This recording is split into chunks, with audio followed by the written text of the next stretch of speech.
Good afternoon, everybody. Welcome to the EarthCraft Light Commercial Deep Energy Package webinar. We get about 1 hour, and the plan is to take the first 10 to 15 minutes on the introduction and give you a good foundation to the grant and the EarthCraft Light Commercial program and into the Deep Energy Prescriptive Package. And then spend about 30 to 40 minutes on the technical content on this prescriptive package. And then finally take the last 10 to 15 minutes or whatever we have left to take any questions or answers you may have. So if you do have questions, please type them into the chat box that you probably see on the right side of your screen, and we'll take them at the end. Can we just click here and click? Okay, great, thank you. My name is Jada Holbrook. I'm the program manager for EarthCraft Light Commercial, and I have come to Southbase with over 10 years of experience in the architecture and construction industry, focusing on environmental initiatives. As the program manager for EarthCraft Light Commercial, I mainly oversee the program management and quality assurance. And with me is Mike Barsick. Hi, I'm the one with the glasses in the picture. Is that okay? People can figure out which is which from that. And I come at the world from the mechanical engineering side of things. I've been with our organization Southbase now for 21 years, and I split my time between residential and commercial, and have been eating up this stuff for a long, long time. So that's enough about me. Okay. This is the Southbase main campus. Cool shot. Yeah, we are a membership-based nonprofit organized here in Atlanta, Georgia. We've been around now since around 1978, and our main focus is on sustainable homes, workplaces, and communities through what we like to call our 4 pillars: education, research, advocacy, and technical assistance. On the left here, you can see our, let's see the mouse. Yeah, on the left here, you can see our resource center, where we partnered with the city of Atlanta in 1996 for the Summer Olympic Games to design and build a residential home demonstration workplace. On the right is our eco office. This is a 3-story commercial research and demonstration facility with a wonderful accessible green roof, and this building is also ECLC and LEED Platinum. We also have down the street our SWEET Center, which stands for Southeast Weatherization and Energy Efficiency Training Center. This is an adaptive reuse project opened in 2010. It's also ECLC certified and serves as our regional green building training facility, where we have trained more than 3,000 building professionals to date. So today's webinar qualifies for 1 AIA CEU and 1 BPI CEU. And after the end of the webinar, you'll get an email with information on that, as well as a recording of the presentation along with the PDF for your use. And today we're really hoping that you take away 4 key items. We're hoping that you're able to understand how to implement a prescriptive pathway for energy savings, and through this prescriptive path you'll be able to identify the most impactful and cost-effective decisions to maximize energy efficiency. We're also hoping you'll be able to take away low-cost, no-cost measures during occupancy that can be implemented now, right away. We're also going to introduce you to additional resources for high-performance small commercial buildings, like toolkits, webinars, and numerous guidelines. All right, so when we look at the commercial building stock, it is dominated by small commercial buildings. In fact, 94% of the buildings in the commercial building stock are small commercial, and that is defined as buildings that are less than 50,000 square feet. So in other words, nearly half of the commercial floor space is small commercial. But 94% of all the buildings are small commercial. That's correct. Impressive. And I guess using about half of all the energy in commercial. That's right. As well. And so historically, the primary focus has been on large buildings and figuring out strategies for energy and water saving efforts, while small commercial buildings has really kind of been overlooked. And we really see this as a missed opportunity in energy management. So through this understanding of the commercial market, Southface, along with the DOE and other key partners, engaged in a 3-year research-driven grant called the Advanced Commercial Building Initiative. And we like to use the acronym ACBI. And the main goal of this grant is to removing barriers to resource efficiency in the small commercial sector. This grant is composed of 3 stages: research, demonstration, and deployment. During our research phase, this included work with Georgia Tech, Oak Ridge, Grants to Green, EarthCraft Light Commercial, where we analyzed dozens of buildings collecting data on energy consumption, water efficiency, mechanical systems, the building envelope. We studied human behavior, lighting strategies, and various other elements of the small commercial building market. Into the demonstration phase, we worked with our partners where we implemented and modeled efficiency measures, tracked their impact on energy and water consumption, and demonstrated that resource efficiency can be achieved in the small commercial building sector through practical solutions and prescriptive pathways. Excuse me. And into the final year of the grant, the deployment phase, where we developed easy-to-use resources to assist building owners and operators to identify opportunities for improvement, determining financial impacts, looking at energy and water efficiency calculators for existing buildings, and creating prescriptive pathways and toolkits for new construction projects. Yeah, and I know here we're talking about the specifically today the deep energy package, but I definitely want to make a pitch for some of the calculator tools that, you know, for example, on an existing building, if you're looking for, you know, what are the economics basically of replacing, I want to put a new roof on, I want to add some roof insulation. What are the economics for trying different amounts of R value? Same for wall insulation, same for mechanical equipment. So, you know, some not complex energy modeling, but with some real basic inputs, you can get a good idea of what the economic impact would be for your particular building in your particular city under its particular usage profile. So some pretty cool stuff on that sense. Yeah, and so we've created a lot of resources, and you can see on the screen here some of the examples of the things that we have currently deployed. Go to the link here seen on the screen, and you'll find free toolkits and webinars, combustion appliance safety to building envelope testing, and as Mike said, various utility and saving calculators. You'll also find prescriptive paths and checklists on specific building types like campus buildings to recreation centers and fire stations. A lot of great material, so please go to the Southface website. Okay, so now you have some background on the Advanced Commercial Building Initiative grant, and now I'm going to give you some background on the EarthCraft Green Building Program. This program was first developed in 1999 as a partnership between the Greater Atlanta Home Builders Association and Southface, designed to specifically meet the needs of local builders to create a better product focused on resource efficiency within the Southeast, all the while trying to balance between cost and effectiveness. Since then, we've expanded this program to include renovations, multifamily for new construction and renovation, to communities and light commercial. So recognizing the need to provide a pathway to improve performance for the small commercial market, we, you know, as I said earlier, we were touching on that 94% of the commercial building market is small scale. So Southface really wanted to try to provide something for this sector. So in 2008, EarthCraft Light Commercial Green Building Program was created, and it came out of pilot in 2010. And it was really an expansion of the EarthCraft suite of programs, but focused, again, on the small commercial market, which tends to be more cost-sensitive and is underserved by specialists such as lead accredited professionals, commissioning agents, lighting designers, and air barrier commissioning agents. So as with the other EarthCraft programs, ECLC is regionally specific and created to promote resource efficiency, durable construction, and healthier environments for building occupants.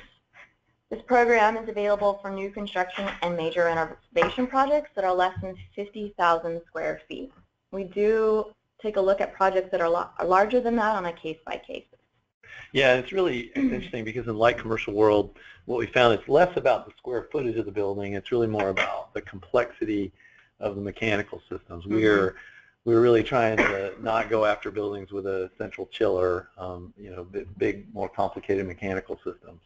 But we love that we're starting to see more and more projects that are incorporating technologies like VRF systems. So again, it's really more about probably mechanical complexity than anything else. But I think we're in the right spot, and also I think, like you said, kind of an underserved market. I think you said that earlier. I think there's a great opportunity with so many projects being built that fall into the scope of this, and hopefully we'll take advantage of these opportunities. Definitely. Thank you, Mike. So, as with many other green building certifications on the market, there are many benefits that they bring, but I want to kind of capture some of the ones that make EarthCraft Light Commercial unique. This certification program has been tailored to the Southeast climate zone. Those who design and build in the Southeast, so climate zones 2A, 3A, and 4A, know that it can be challenging to build for. So, in addition, the certification is about a collaborative process. We're going to be there with you from the beginning planning stages to design and construction, providing technical guidance and management for you and your team. We also have field verification, which helps facilitate reduction in documentation, but also adds an additional level of quality assurance during the construction phase. I think that's a lot of the benefit too. That it's sort of it's a turnkey price. It's one fee includes all of the design effort or assistance. I think at least 3 different site visits at a bare minimum, including I don't know if you mentioned it, the final testing of the envelope, the multiple blower door fan test on every. Exactly what I was going to go right into. So I mean, but sorry about that, but that's something that I wish other green building programs would mandate, that the performance of the envelope, and the fact that cost of that test is not something you have to track down a contractor to do. It's sort of in the fee, which I think is really great. And another great thing I think about the EarthCraft Light Commercial program is that there's no energy model or commissioning required, which can really make it cost prohibitive for other certifications. Smaller projects in particular. Exactly. Not that we have anything against energy modeling or we certainly support commissioning, but it's just the idea that on this scale, at 8,000 square foot building, it's kind of hard to foot the bill for a full-on formal commissioning effort. And finally, but not less important by any means, this program is aligned with energy and building codes. We realize architects and builders have to follow these guidelines, and we want to work with that process to simplify it and make this more accessible. So here is the EarthCraft Light Commercial certification process that Mike kind of started to go into, and it's really broken down into 3 phases. During the design and planning phase, we have project registration, where a project manager is assigned and your design and planning meeting is scheduled and set up. At this design and planning review meeting, we are typically involved during design development phase, where we're reviewing your 95% drawing set. We, of course, prefer to be involved earlier, but this is typically what we see.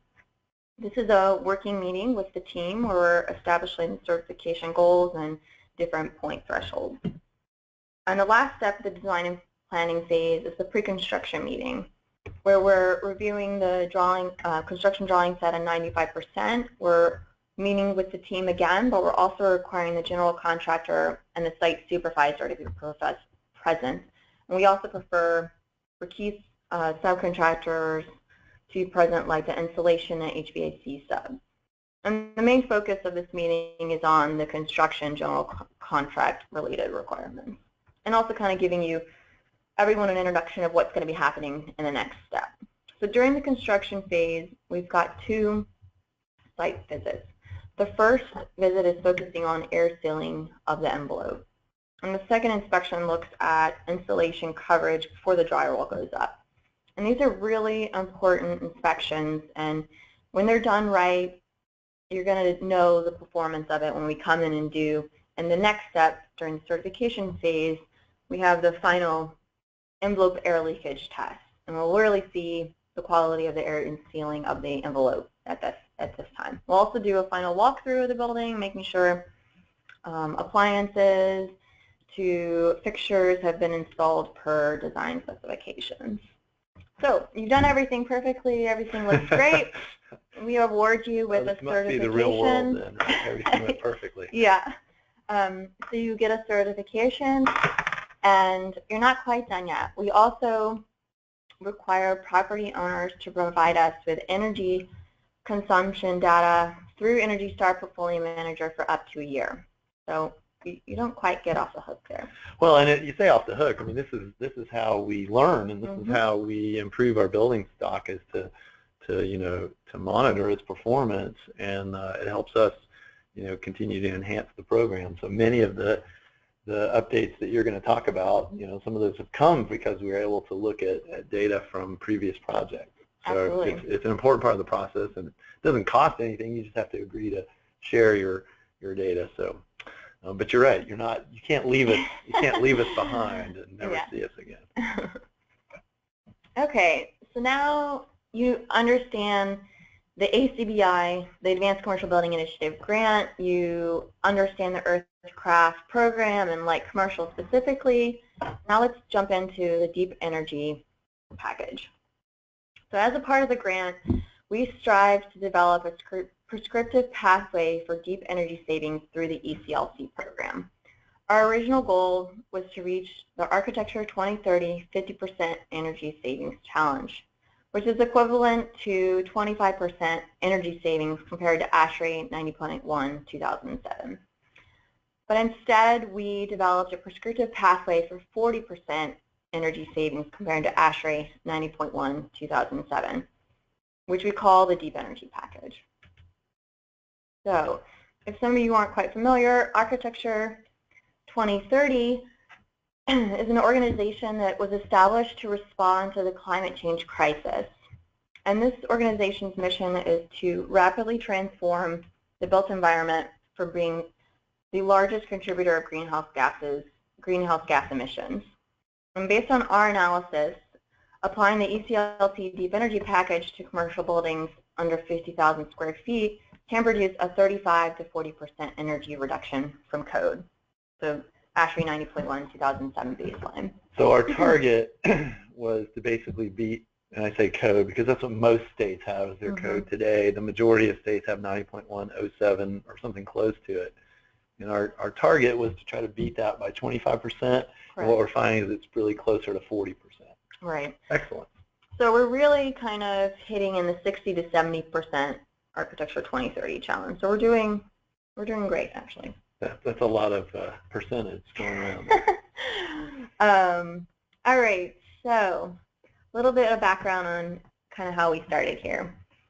Through the ACBI grant, data from program requirements and from energy consumption reported by building owners and Energy Star Portfolio Managers, we were able to analyze research questions designed to assist researchers and program managers in targeting program updates and our goal to reach the Architecture 2030 challenge, while always keep in mind the need for cost-effective energy strategies for this underserved market.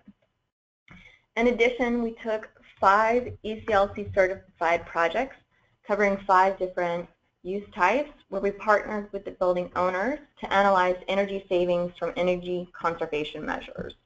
This partnership helped us create the Deep Energy Package for energy savings through the ECLC program.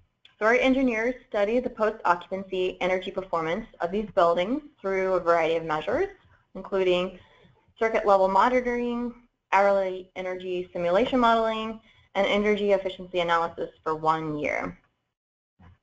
We also created energy models for as-built and code-built specification and examined various aspects of the building, including building envelope, construction to HVAC systems, lighting systems, domestic hot water systems, and air tightness, and outside air control strategies. Excellent.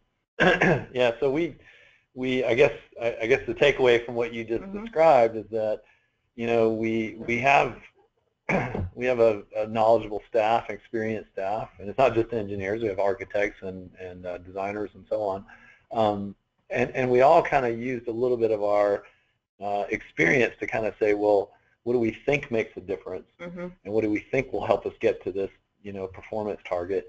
But we backed it up, you know, with a lot of good research and a lot of good data taking and a lot of good analysis and trying to figure out, you know, tease out what made this building perform well, what made this building not perform well. And I think that the science aspect of what we were able to accomplish is something I'm particularly proud of, that we, you know, wasn't just, you know, a lot of gut. It was backed up by real data. One of the things I think you mentioned is that we were able to do really, really in-depth circuit level monitoring of a dozen buildings, and 5 of those being ECLC. Yeah, 5 of them were, and then 7 of them were not. And then we, and of course we blower door tested those. We modeled energy models on each one of those, and deep level assessment of their energy usage and actual, you know, for a couple years of data, you know, and then we also tested additional buildings and did additional work outside of those 12 that, you know, we could continue to look for trends and so on. So there's a lot of good science and research behind kind of how we got to where we are, you know, what we're proposing here. So yeah, and so all of this has kind of been pulled into our areas where we've identified improvements for energy management during the design and construction phase. Okay, so how do we get to the 40% energy savings? You'll need to register with the ECLC version 2 program, and this program has 10 categories, which is made up of requirements and credit opportunities. Not every category has requirements, but majority of them do. Program participants must fulfill those minimum program requirements, and you can see an example here for energy efficiency systems. They have the most requirements of the whole program, listed on the screen. And so that's an example of that particular credit sort of category, if you will.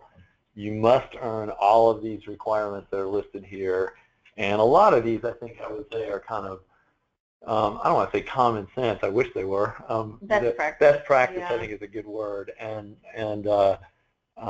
you know, nothing that's overly earth-shattering. But we're holding you to do what you need to do, and that's one of the things about, I think, the program is that it's actually going. Some of the stuff is required, but often isn't done. So we're actually going to hold you to those requirements, and in some cases, you know, our program requirements say you have to exceed them a little bit. Absolutely.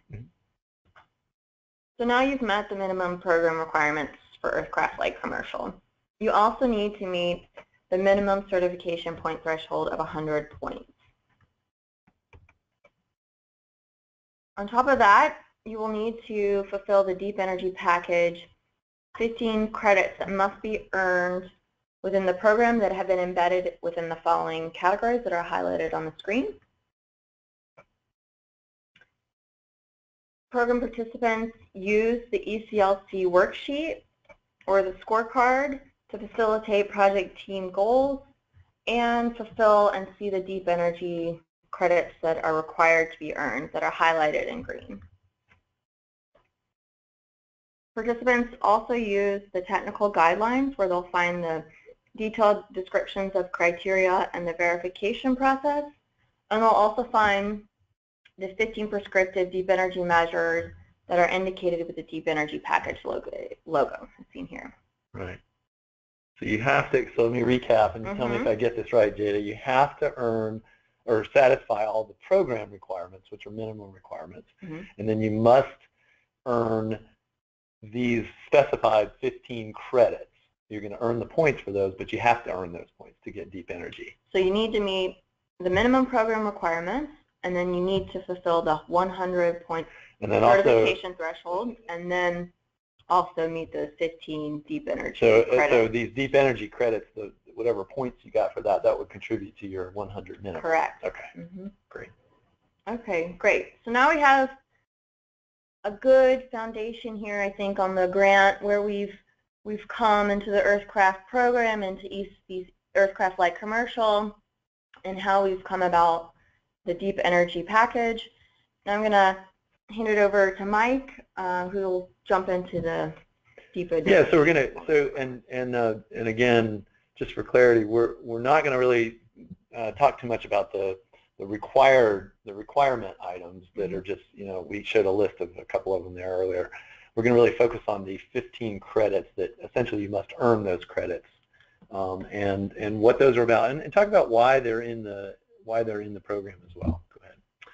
So the first one that comes up is from our indoor environmental quality category, but it pertains to a topic known as demand control ventilation.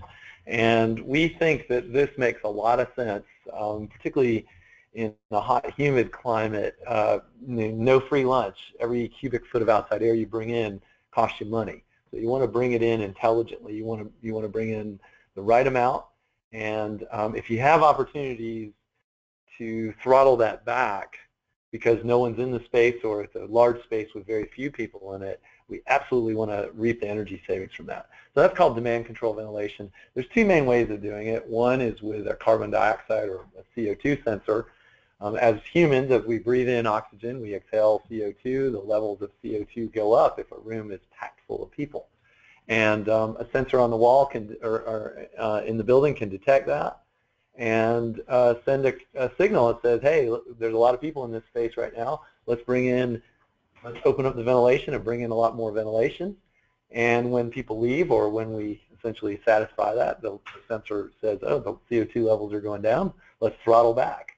So it's really like a smart controller based on the actual number of people that are essentially in that space.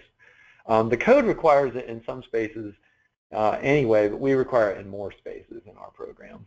The other option that's there, I just want to mention, is you can also use an occupancy sensor, and that simply says someone is or isn't in the space, and it doesn't throttle in essence to meet the number of people load, but it is kind of say yes or no, someone's in that space. And you are allowed to absolutely shut ventilation off if no one is in the space. And so that's a big savings opportunity. So here's a graphic that kind of shows, this basic concept. A typical commercial air handling system has, let me use the pointer here. It's, the air pulled from the building through the return, and it goes across a filter, and it's usually mixed with some outside air, and those two air streams are filtered and then heated or cooled depending on the season, and that conditioned air is put back into the space. And obviously the amount of outside air you bring in is a big factor on your energy costs, particularly if you live in like we live, I like to say we live in humidity land, so we're in the sea of humidity. So we can throttle back if no one or very few people are in the space. We can close this damper down and basically just kind of recirculate, more like a house. But if we have a large people load, let's open up the damper and keep everybody healthy and happy. So this is kind of the best of all worlds, and again, especially as we start making more efficient buildings, it turns out the ventilation load becomes more and more critical, and so controls like this to match the load. Otherwise, what happens is that building is designed for the maximum occupancy in that space, which quite often is not what that space experiences. Right. So let's take advantage of the ability to throttle. Okay. The next big item on our list has to do with the leakage of the shell of the building thermal envelope. And for this metric, we use a term, we call it envelope leakage ratio at 75 pascals. If you're familiar with testing homes, we often test at 50 pascals. Same concept. We're going to measure the amount of leakage at a predetermined pressure, test pressure. 75 pascals is about 0.3 inches of water column. And we're going to take the amount of leakage and normalize it based on the size of the shell of the building. So we'll have a certain amount of CFM at 75 per square foot of shell area. And we want to keep that number pretty low. We're using a target number of 0.25 for deep energy, which, just so you know, lines up with the U.S. Army Corps of Engineers and all the GSA specs, and we are big believers in this test. Our program has been testing every project that's been built to the standard for the last several years since we got out of it. And so here's an example, kind of what it might look like. We'll have several blower doors. This was a shell building. It actually had didn't have a slab yet, and we had several blower doors here and spread throughout. And we tie them all into a laptop, and we do a series of tests at different pressures. So we're using multiple fans to measure at multiple pressures. Software does a nice curve fit for us and tells us the actual absolute leakage at 75 pascals, and then we'll divide that by the shell area to normalize it.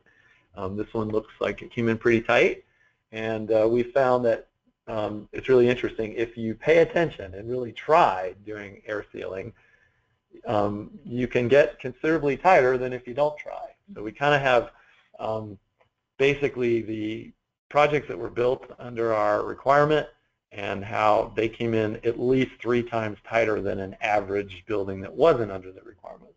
And that was for the 12 buildings, but we had the same thing for about 50 buildings, some of them green, some of them not, or some of them basically paying attention to the air barrier, some of them not.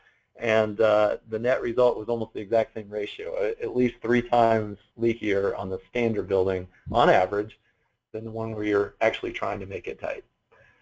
So we think this is very important. We think this is absolutely something that should be in every green building program. It pretty much is in the residential side, and it's a code requirement in states that have gone to a more future code. Get used to seeing the blower door. I think it's something we absolutely should be doing, and a lot of credit goes to the Army Corps for that. Here's some fun pictures. We a lot of times have to diagnose where the problems are, so one of the things we do for this is we usually pressurize the building. Here we are injecting fog into a space. This was an access panel that allows us to get into this interstitial space, and you can see the way the fog is just shooting up in there. It's going somewhere, and you can see it's leaking out in unexpected, surprising places. So the building is under pressure right now. Yeah, the interesting thing about this, the root cause of the problems on this building had to do with they sadly tried to value engineer out some of the more expensive original materials, and they went with sort of a cheaper construction effort, but the air sealing effort was greatly compromised. I think that's a politically correct way of saying that. So, oops, let's drive on. Here's some other interesting ones. We were in this was, I think, an inline retail store. We're in the back of the house right here. We've got this extension to inject fog up high there. Let me get that going again. Oh. And oops, let me go back to that. I'm sorry. And it's nice when they run, isn't it? But anyway, we're injecting fog up here, and we found leakage at the roof-to-wall transition, as we found in many buildings, and also here at a little jut out on the building. We found leakage there as well. So, anytime the plane of the air barrier changes, that's a red flag. Here's another one we commonly found on a number of projects. This is a packaged rooftop unit set on a curb, and you can see there was no air sealing done at that point. So a fair amount of leakage right there. Additional ones, this is interesting, inline retail, membrane roof, we pressurized the building. It actually, this is where that space ended. It continued all the way down, 100-something feet. And I don't know what's wrong with that. He's been on the roof too long. But you can see it's like a big bladder that's pressurizing all the way down. So, and then besides air sealing, we want to look at another important component, which is the glazing that's used in the building. And we really focus on the 2 main kind of energy performance terms. One is the windows or the glazing U factor, which is basically like the R value, the insulation of the window. The U factor is the inverse, so lower is better. 0.33, and we certainly can hit that with a lot of products. And we also want to see, and of course the U factor is really kind of how the window does in the winter. We also want to see good performance on how the window does in the summer, and that's all about solar heat gain. So that's the SHGC, the solar heat gain coefficient. We want that to be less than or equal to 0.25. And we can get that through the window. You can also get it through a combination of the glazing and a projection factor and overhang. So we really want to make sure that the glazing is sort of done, the choices for glazing are done in an intelligent way. If you want to add on that, I think we'll drive on. It's probably not too surprising that we're going to push for higher efficiency mechanical equipment. I think that certainly makes sense. We're going to push for higher EER or SEER cooling equipment, but not, I wouldn't say exorbitantly higher. I mean, you were trying to go where it makes the most financial sense. You can get really, really high. For example, you can get a 20 SEER system, but that's pretty pricey sometimes. So instead of the minimum 13 or 14, we're looking at 15, just as an example, on a 5-ton unit, say. For heating equipment, if it's a gas furnace, we want a 95% furnace. Very available and absolutely doable. One of the most important things we're looking for, though, is the thing that really has a lot of bang for the buck is equipment gets sized based on the almost hottest day of the year in the summer and the almost coldest night of the year in the winter. And so that sets the size of the equipment, which means even if you size it correctly, it's really actually oversized most of the summer and most of the winter. So what we really want to see is equipment that can slow itself down and match the load on the building at that particular hour of the day. And so variable capacity is absolutely something we want to have, and it brings us great comfort, brings us great energy savings, terrific humidity control. Okay? For lighting, as you can imagine, we're actually going to beat the code on this one. We're going to require that you beat the code by 20%. Still very doable with LED. LED technology is, I hate to use the word no-brainer, but it seems like if it's economical and viable for us to go into a building that's 1 year old and say, let's retrofit all those fluorescents with LED and the payback is worth it, why are we building brand new buildings that aren't 100% LED? Are we getting any kind of a cut for this plug for LED? The LED, and we want our check for there this, are right? Some states provide rebates as well. Yeah, there's some utility rebates, and but we really believe in this technology. It's generally dimmable. It usually has a long life. It does not contain mercury, which is a factor you have with fluorescents. So from a sustainability standpoint, we really think this is the way to go. And the economics are incredible. So don't design any new buildings after today that don't have 100% LED. See how easy that is? So are all LEDs created equal? Well, yes and no, Jada. You know, when you plug them in and you turn them on and they work, then you're happy. But we want ones that sort of have a quality guide to them. And so we want them to either have an Energy Star or a Design Lighting Consortium label on them that really indicates that, you know, this is a bulb that's not going to catch on fire, or hopefully be less likely to be recalled, things like that. So, you know, it's just kind of maybe a little better quality, but generally that should not add any cost of significance.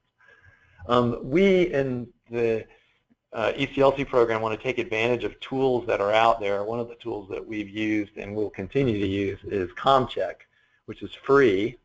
And is it today only? It's free. If you order before the next hour, it's free. Mm-hmm. You just go to energycodes.gov and you can download it or use a web-based version of it.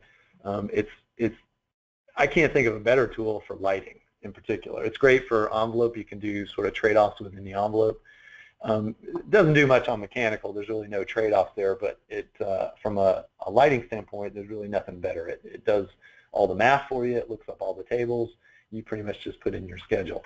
There's one important detail, though. One of the things that the way the code works is you have your building and your spaces in your building, and you create a budget of watts for the entire building. And once you've created your budget, you can use the fixtures or the wattage anywhere you want to. You just can't go over budget. And the rules of the game are that if your fixture is rated for, let's say, 100 watts, even if you screw in this, 23 watt or 20 watt or whatever LED, maybe lower than that even, 18 watt LED, you're still going to, even though the bulb may be 18 watts, the fixture counts against your design as 100 watts. So it's very important that the fixture itself be labeled with the maximum wattage. So that's a communication thing to the manufacturer. I'd just like to add, Mike, that it's also really great to label these fixtures because the building owners will come and need to replace things at some point, and it's really great to have a guide there set up in advance. Yeah, absolutely, to kind of, steer people in the right direction. You don't want, if something, say, happens to this bulb, you don't want somebody to kind of go, well, I'm just going to screw in a 100-watt bulb, and we're fine. And this is about sort of ensuring that we'll continue to do well in the future. Absolutely. Another thing we're absolutely big fans of is intelligent lighting controls. And so we are going to target certain spaces that, we require intelligent controls that satisfy code, but we're specifically going to go deeper in certain areas that we see opportunity in. One example would be, stairwells. I think that's a great example. Corridors, hallways, stairwells. We really want the ability to dim those lights, if not shut them off, if nobody's around. And in stairwells, I think you can dim them to 5% or something. But the idea is we want at least to cut the lighting power by 50% in a space when no one is detected in that location. So here we probably use an occupancy sensor. We also want to make sure that the timeout is a little more aggressive. We can go after that. We really prefer a 5-minute timeout, meaning, what does that mean? In 5 minutes, if it detects no activity in the stairwell, it's going to take the light levels down. But we allow you to go up to 15. And then we're also going to look at what we call regularly occupied spaces, like the one we're in right now, which is kind of a multi-purpose meeting space, or some office areas and classrooms, and spaces that generally have people in them, but not always a regular load of people. So let's make it useful for those folks in that space. Number one, let's give them the chance to reduce the light levels, particularly if there's natural daylight available, or if they need to have lower light levels, such as for a projection screen. And here we're going to use we're going to push for a vacancy sensor, not an occupancy sensor. And, data on an occupancy sensor, I know that if I walk into the space, the occupancy sensor detects me. It turns the light on, and then I hang out for a while, and then when I leave, it goes through its timeout period and it automatically shuts off. So it's auto on and then auto off. What's the difference in a vacancy sensor? So vacancy, the individual who comes into the space needs to actually physically turn on the lights into that space. So if there's some indirect light, maybe the individual won't need anything and just comes in and comes out without ever having access. Yeah, you're just walking through. You're like, I left my my phone charger in that room. I'm just gonna walk in and pick it up. With an occupancy sensor, it would kick on. It would stay on 15 minutes, even though I just literally walked in, grabbed something, and walked out. Especially with daylight, this really does save energy, and so we absolutely want to see vacancy sensors where I have to manually turn it on, but when I leave, it will still automatically shut itself off. So vacancy sensors are a more aggressive way to grab some savings. Yeah, thank you.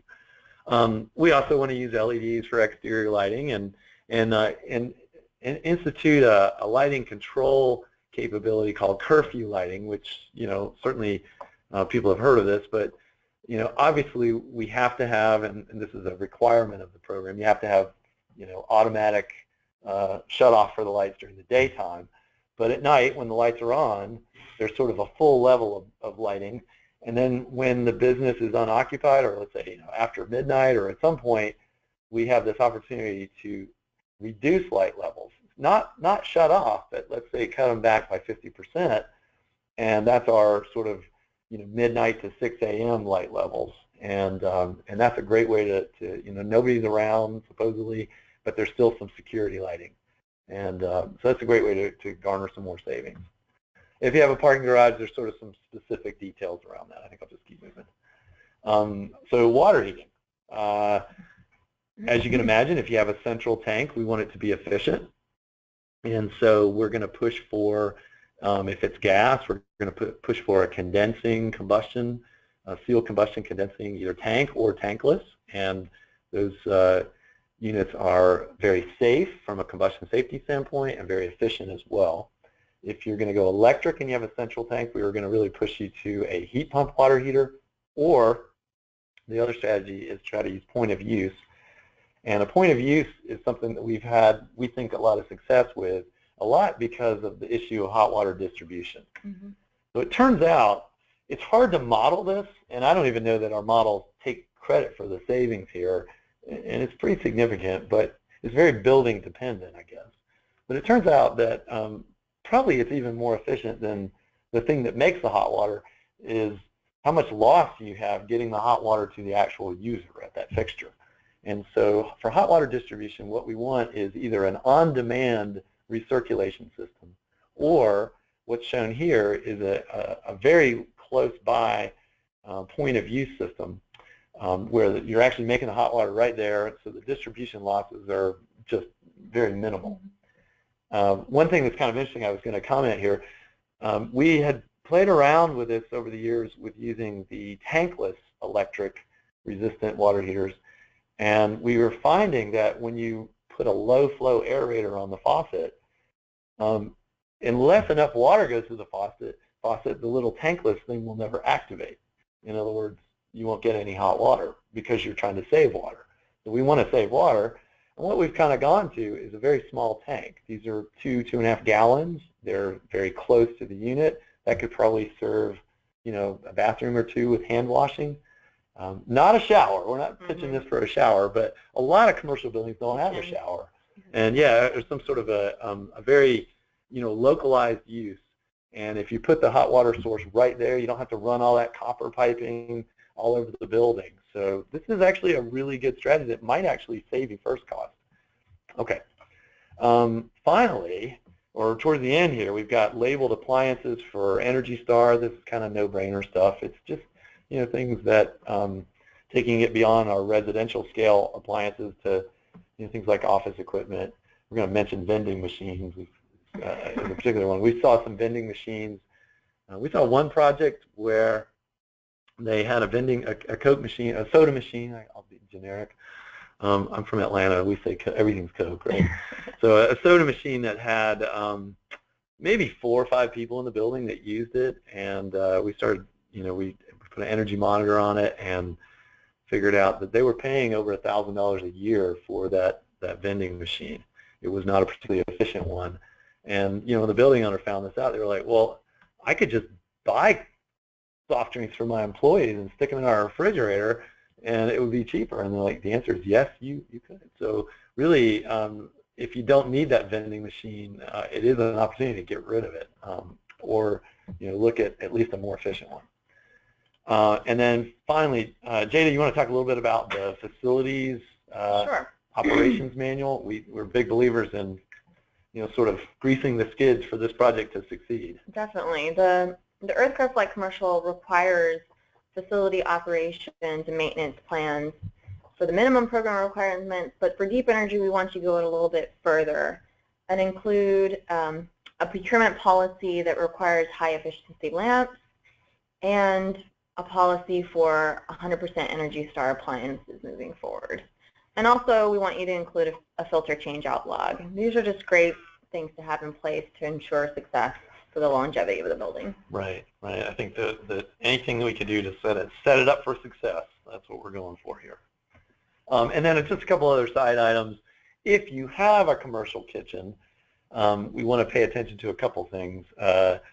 One is an exhaust hood. There's, I think commercial kitchen hood is its own sort of art and science in one topic, but there's a couple things that most people would agree make a lot of sense. One is side panels. The other is the ability to modulate the amount of exhaust, so it's not just like full on all the time. Controls can save a lot of energy because, no free lunch. Every cubic foot of air you suck out of the kitchen, you got to put one back. Also, walk-in refrigeration, as you can imagine, that can be very energy intensive, so some details on that. And one that's not actually shown here because it's just one of the requirements for water is to use a WaterSense commercial spray valve. Pre-rinse spray Pre-rinse spray mount. Thank you for that word. And those turn out to really save a tremendous amount of water and energy. So that's a program requirement as well, if you have a commercial kitchen in your building. And likewise, I think if you have a commercial building with a shower, we absolutely want to have in the deep energy program an efficient shower head. And there's some tremendous things out here. Again, WaterSense labeled, a simple way to make sure it's good. Okay. Well, let's recap here. How'd we do? Yeah. We're looking good in time. We finished. Again, how do you get the deep energy package? You need to fulfill the EarthCraft Light Commercial minimum program requirements. You need to earn the 100-point certification threshold and fulfill the deep energy 15 credits embedded within the program. And of course, those 15 credits have points that will contribute towards your 100 points. And I don't know how many it adds up to be, but the point is that, you know, it's not like you have to do it on top of the 100 points. Right. It's almost halfway to the 100-point threshold. You still got to do a lot of other good things. And again, so the idea here is that if you follow this prescriptive path, you do these items that we basically say you got to do, you're gonna get a building that performs 40% better than a minimum code building. And I think that is a great feature that hopefully building owners will see the value of, and there's real dollars and cents to it. So just a reminder that the great resources that we have deployed now are available for free on the Southface website. Just go to southface.org, you'll see programs, you click on that and you'll see the Advanced Commercial Building Initiative, where you can click on the different toolkits and the free webinars that we have there. Right. And go ahead. I was going to say, we want to be a resource to you. I got left off the program. That's the story. I showed up a day late, $1 short. I was going to, my email is mikeb@southface.org. That's pretty easy to remember. Well, that didn't work. But I'll stick that up here too. But we want to be a resource for you. That's really our point, is to help you. And we've historically done a lot with energy codes, including commercial energy codes. And what else do I want to say, Jada? We have these great tools too that I think people would be very excited about. Now mine's bigger than yours. That must mean something. I don't know. But we have these calculator tools, which I think are phenomenal. If you, one of the other things we researched heavily besides infiltration was combustion safety in small commercial buildings, and we found quite a few kind of ugly things in existing buildings in particular. But we want to design things that are intelligent. There's a little, if you're an energy auditor, you can use some of these tools to help you assess. So please take advantage of them. There's some case studies, some fact sheets, but you know, in particular, I think this deep energy program is so exciting because it's going to lead to you know, a recipe for success. I think that's how I would describe it. All right, we will check and see if we have any further questions. We tried to answer all of them as we have gone along, and we anticipated all the stories that would come up, but you know, I encourage you to help us promote this and kick the tires on these tools. And I think that's probably it, Jada. Anything you want to add? That was very well said. Thank you, everyone, so much for your time. Thank you, Alex Powell, for your technical assistance on this webinar as well. And please let us be a resource at southface.org.